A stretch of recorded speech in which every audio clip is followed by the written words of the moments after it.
আসসালামু আলাইকুম।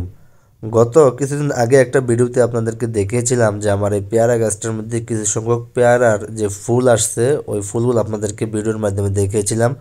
তারপর দেখিয়েছিলাম যে একটা গাছে আমার পেয়ারা আসতেছে আর দুটা গাছে পেয়ারা আসতেছে না, এই ব্যাপার নিয়ে আমি একটা ভিডিও করেছিলাম যে আমার ছাদ বাগানে পেয়ারা চাষ নিয়ে একটা ভিডিও আপনারা দেখেছেন। তো মার্শাল্লাহ দেখতেছেন যে আমার পেয়ারাগুলো দেখতে দেখতে অনেক বড় হয়ে গেছে, এখন আজকে প্রায় পেকে একবারে পরিপক্ক, খাওয়ার উপযোগী হয়ে গেছে।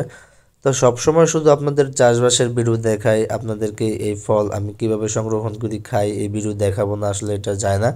যেহেতু আপনারা ওই ভিডিওটা দেখেছেন এই কারণে চিন্তা করলাম যে আমি আপনাদেরকে দেখাই। আজকে ফলগুলো পেকেছে, আজকে চিন্তা করলাম যে দুটা ফল এখান থেকে পেরে খাওয়া দাওয়া করবো। তো এই জায়গা থেকে আমি আজকে দুটো ফল নিয়ে গেলাম, কারণ হচ্ছে আমি যখন ছাদে এসে কাজ করি তখন দেখলাম যে দুটা ফল নিচের দিকে প্রায় একবারে পেকে পেকে রয়েছে এরকম অবস্থা। আর আপনারা দেখতে পাচ্ছেন যে একটা পেয়ারার মধ্যে মানে যে একটা বেসা দেখতে পাচ্ছেন, এই বেসাটার একটু আক্রমণ হয়েছে, যার কারণে এই পেয়ারাটা মানে পেরে ফেলতে হয়েছে, নয়তো বা আরো 2 4 5 দিন থাকতে পারতো, পরবর্তীতে হয়তো বা ঠিকঠাক মতো পাকতো। আপনারা দেখছেন বেসাটা আমি নিচে ফেলে দিলাম।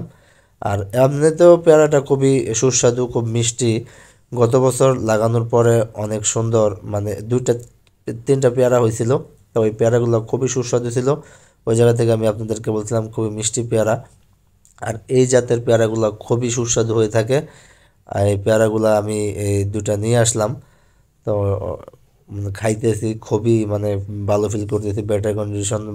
বাজারে যে ধরনের পেয়ারাগুলো পাওয়া যায় দেখতে যতটাই সুন্দর হোক না কেন, কিন্তু এটার যে স্বাদ, এটার যে মিষ্টি, তার চেয়ে শতগুণে মিষ্টি এই পেয়ারার অনেক বেশি।